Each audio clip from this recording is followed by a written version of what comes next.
This video is on section 4.1 of Dummit and Foote, which is about group actions and permutation representations of group actions. So I've done a video on group actions and another one on orbits before, so this is going to cover a lot of the same material, but this is so important that I figured we might as well just do it again. You cannot be told too much about group actions. So let's just recall, if we have G a group, A set, and I'm going to assume that this set is finite. Its size is some number n. And we will also do a little bit of preparation. We will number the elements of A. Okay, so there'll be A1, A2 to AN. And I will kind of assume this throughout. Then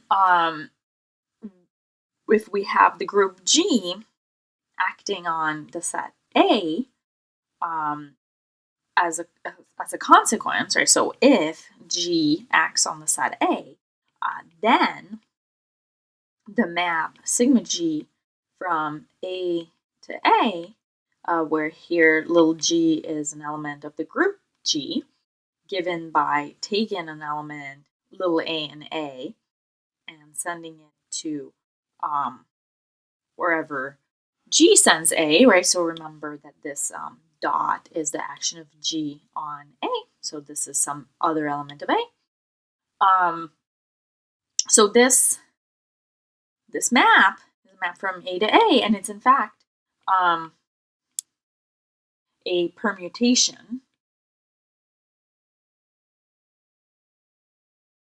Okay, by which all I mean is a bijection from A to itself. And another way to think about that is that, i.e., the numbering that I've fixed here, I can say that sigma G belongs to Sn, the symmetric group acting on n elements. And what I mean by this, right, is like, so this A is some AI, and this is some AJ. Maybe I is equal to J, maybe they're not equal, but then phi G, right, would be the permutation that sends I to J. And to figure out what it does to the other elements of 1 through n, you would just, have G act on A1 through AN. Okay, so this gives us, for every element of G, an element of Sn, and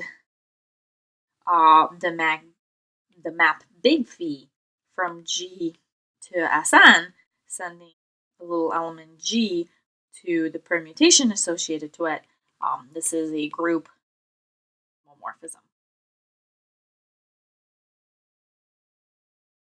And none of what I say here is obvious. All of this has to be shown.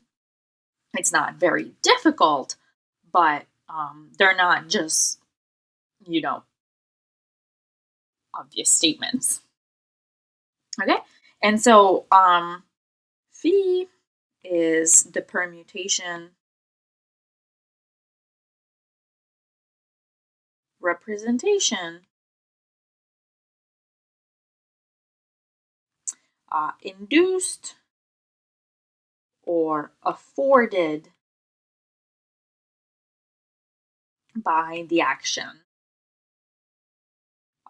of G on the set A. Okay, so if you see these verbs, that's all that it means.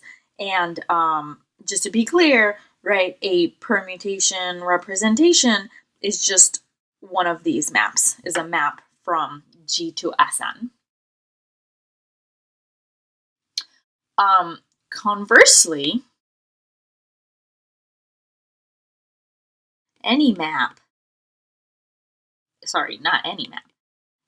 group homomorphism phi from G to Sn gives an action of G on the set of of the elements 1 through n via, so how does G act on a number I? Well, what you do is you take phi of G, now that's an element of Sn, and you see what that does to I. And that will be, some new number J. Or maybe not. Maybe it will be I. But whatever. And so this is actually a bijection.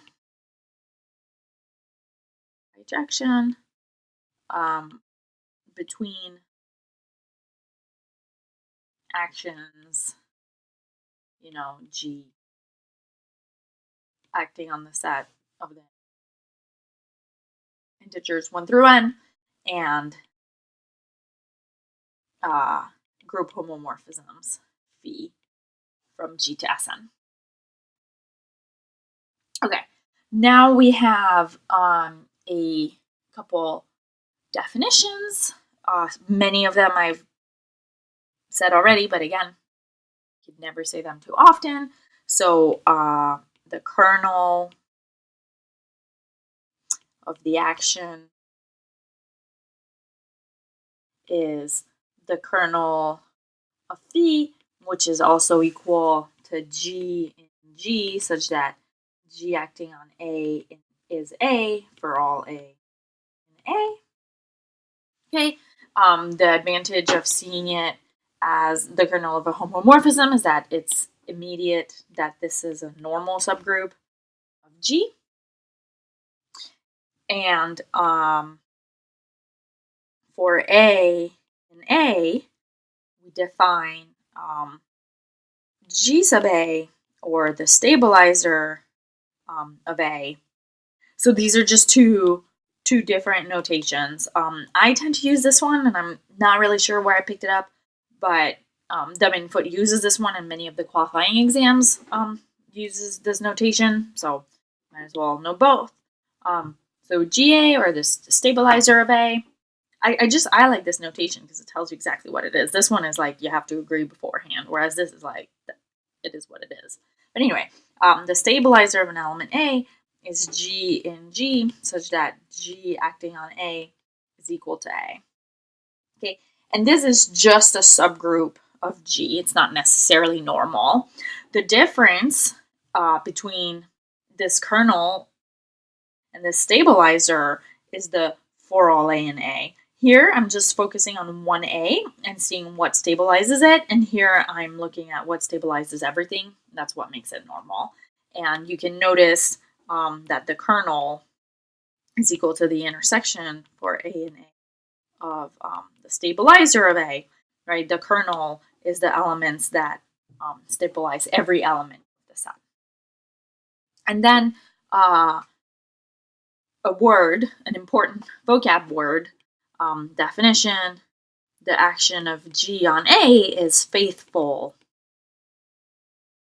if the kernel of the action is the identity subgroup of G, i.e., what I mean is that only the identity does nothing. Everyone else in G does something, moves at least one element of A to a different element of A. And it's a fact that given G acting on A, then G mod its kernel acts faithfully on A.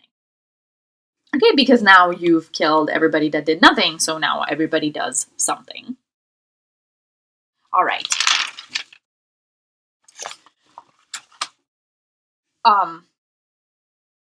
I wrote this, but I want to say it again. The stabilizer is a subgroup. The stabilizer are elements of G. Now I'm going to talk about something else. I'm going to talk about subsets of A. And it's very easy to get confused what things are elements of A, what things are elements of G. So try to keep it straight. So more definitions. I'm going to leave a little space to show that we are kind of changing gears here. So I'm going to let G act on A, and I'm going to assume that A is not the empty set, otherwise that is boring. I will say, one, that the set, and that's not a notation from the book, but I think it's in many of the quals, and it's one that makes me happy, so I will use it. So O sub A, and if you want to type this A, this is \mathcal of capital O. That will give you this like little O with a little swoop. So the set O sub A, which is equal to G times A. Okay, I say times here, but it's an abusive speech, right? So the result of the action of G on A for G in G is the orbit. Okay, so the book says the orbit of G containing A, and maybe that's what's confusing, right? When you say an orbit of G, you might think that that's a subset of G. But if you think about it, G times A, that's an element of A. So this is actually a subset of the set A, right?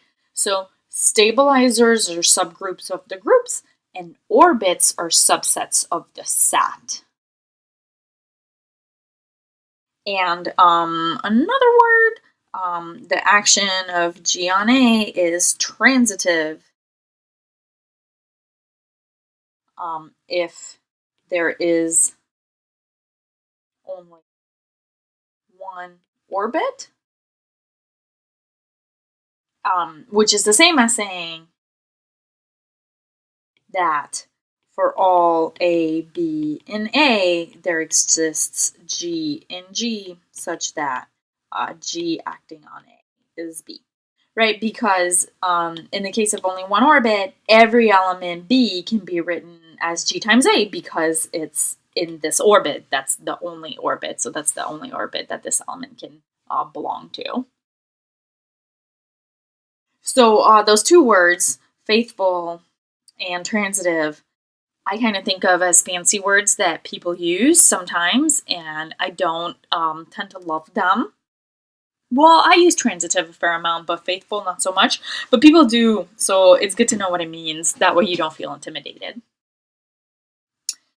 Okay, so I want to say things about orbits that will be very important. So a proposition. So I'm going to let G be a group. G acts on a set A. This set is not the empty set. And I want to first say that the relation on A defined by A is equivalent to B, or A tilde B, if and only if there exists G such that GA is equal to B, or you can say the same thing if and only if B belongs to the orbit containing A. That's the same thing, right? Like saying this fact is the same as saying this fact. So this relation, right, saying that,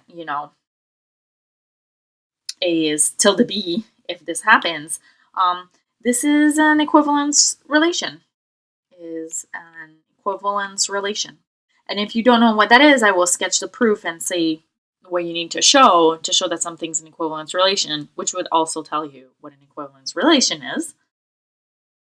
So that's an equivalence relation. And also, it's weird. It's in the same proposition in the book, and I'm sorry I forgot to write down the number and don't want to stop recording to look it up. To me, it's weird to cram these both in the same proposition, but this is honestly how it is in the book, so I'll just say it here like this. Also, for all A in A, the size of the orbit containing A is equal to the index of the stabilizer of A in G. Okay? And this last statement kind of actually makes a lot of sense and should feel intuitively true. And if you understand what's going on, the proof should be obvious to you, but I will still go through it. And I'm not saying that in the sense that you're a bad person if the proof is not obvious to you. I'm just setting that as a goal for yourself, like a way you will know, a milestone, right, for your thinking that you understand group actions really well is seeing this statement and thinking, yes, yeah, of course, yeah, I would prove it like this. And it's okay if you're not there yet, but that's your goal. Okay, so I will sketch the proof very, very quickly just because this should all make sense, right? So, okay, so let's do the equivalence relation part. So an equivalence relation is just like, I don't know how to call this, right? It's just like a squiggly that satisfies certain properties. So for a squiggly like this to be an equivalence relation, or for a relation to be an equivalence relation, remember in calculus they always say like a relation is a set of ordered pairs, and then a function is like a special relation. It's one that passes, the vertical line test. So this is a relation. It's an ordered pair. Is like A comma B, right? And this particular pair, like A comma B, belongs to this relation. In this case, if there's G such that G acting on A is B. Anyway, just like fun fact about relations, because I like. Okay, so this relation is a special relation. It's an equivalence relation. So it's not a function, it's an equivalence relation. It's a different kind of relation. And the three things that you have to be an equivalence relation is to be reflexive. So you have to be in relation with yourself for all A. You have to be symmetric. So if A is in relation to B, then also B is in relation to A. Remember that a relation is an ordered pair, but an equivalence relation, then the order doesn't matter because both of them are there. And the last one, it has to be transitive. So if A is in relation to B and B is in relation to C, then A is in relation to C. Okay, so this is reflexive. This is symmetric. This is transitive. And I have like no idea if I'm just boring you right now. That's the sadness that you're not here with my office right now. Okay, so why is this particular equivalence relation an equivalence relation? Why are these things all true? Well, A is in relation with itself because 1 times A is equal to A, right? 1 acting on A, the 1 of G, right? The identity of G acting on A is A.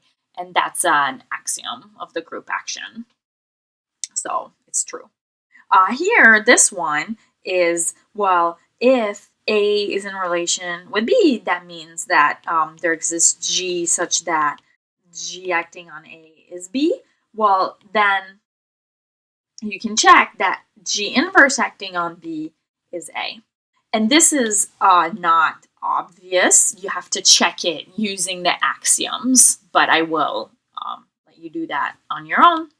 And then this one is, there exists G with G times A is B. That's this first part. And then there exists H with H times B. I keep saying times, but it's not times. Because it's so awkward to say. With A, the H acting on B is C. Okay? And then you can check by the axioms of the group action that H times G acting on A is going to be C. And here is a good time to remind you that this is a left group action. So G will act on A first, that will be B, and then H will act on that, and that will give me C. So that's why I have to do the group multiplication in this order, with G on the right and H on the left. Okay, so that proves the first part about the equivalence relation. So now I'm going to tackle this second part. So to show that the size of the orbit containing A is equal to the index of the stabilizer of A in the group G, I'm going to establish a bijection between the left cosets of the stabilizer and the elements of the orbit containing A, right? So we will show that there is a bijection from OA into G mod stab A. So note here that I'm not saying that this is a normal subgroup. This is just the coset space, right? If this isn't a normal subgroup, I can still talk about the left cosets of the stabilizer of A and G, but this is not a group, right? It's not that the cosets don't exist, it's just that they don't form a group. I can't multiply them together. So in this case, I just mean the space of left cosets. So what will this bijection be? Well, if I have any element be in the orbit containing A, that means that it's G acting on A for some G. Well, I will send that to the coset G stab A. Kind of the main thing you might think about doing in this case. Okay, so the first thing to show is that this is well defined.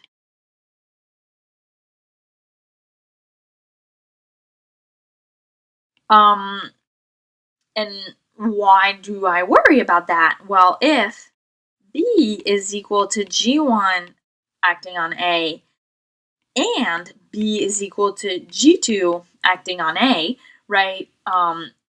Is this okay? Because I just picked like one G that would give me B and sent it to that coset, but maybe it matters which G I pick. It doesn't. And also note, this is possible. There can be two different elements of G sending A to B. I mean, think of Sn acting on 1 through n. There's several permutations sending 1 to 2. That's fine. Okay, so if I have this, what I need to show is that actually this is the same image, right? I get the same coset. So in that case, then I have, G1 acting on A is equal to G2 acting on A, because that's both B. And then multiplying both sides by G2 inverse, say, I get that G2 inverse times G1 acting on A is A. Okay, so here that was, again, a group action axiom that if I have an element of the group acting on, G1 times A, which is an element of A, that's the same as doing this. It's a kind of like associativity. It's not associativity, but it's kind of like associativity. And so G2 inverse G1 belongs to the stabilizer of A, because it doesn't do anything to A. It fixes it. And this means exactly,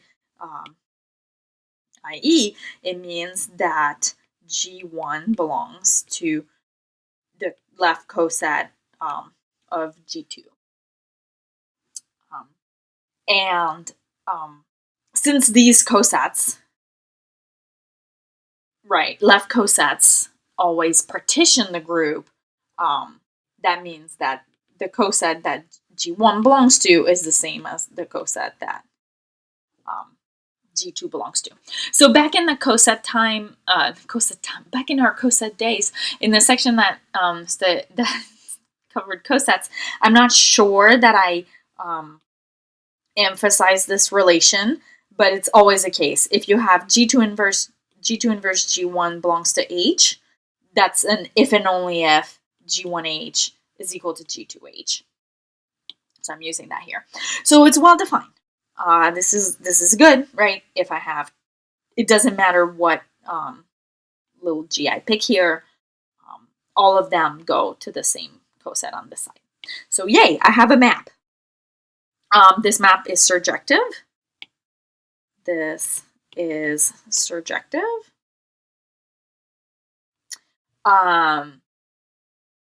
For all G in G, G acting on A belongs to the orbit containing A. So G acting on A, whatever that is, will map to this coset. Right? So there's always something that maps to this coset. That's good. And then I'll start a new page for injective because it's a little, I don't know, in my notes it's a couple lines. So this is injective. If B is equal to G1 acting on A and C is equal to G2 acting on A, but they both go to the same coset, right? So this will go to G1 stabilizer of A, and this will go, well, a priori to G2 acting to the stabilizer, but I'm assuming that this is the same as the coset of G1.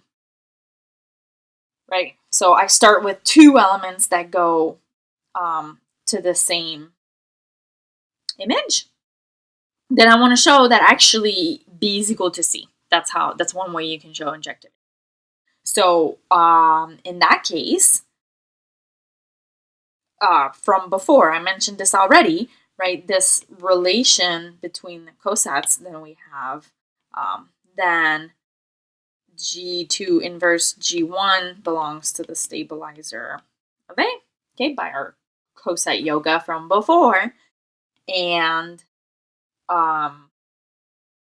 A is equal to G2 inverse G1, say, or acting. That's what it means to be in the stabilizer. And so then again, I can multiply by G2 on both sides. So I get that G2 acting on A is G1 acting on A, but that was nothing else than C, and that was nothing else than B. So I do get that C is equal to B. And that ends this proof. Now the rest of the section has a proof that every element of Sn has a unique cycle decomposition into disjoint cycles. It's interesting. To me, I thought it was so obvious that the proof almost muddied matters for me. But I encourage you to read it if you're interested. It's a kind of neat application of group actions. And I will leave you with that. That's all the parts that I wanted to cover.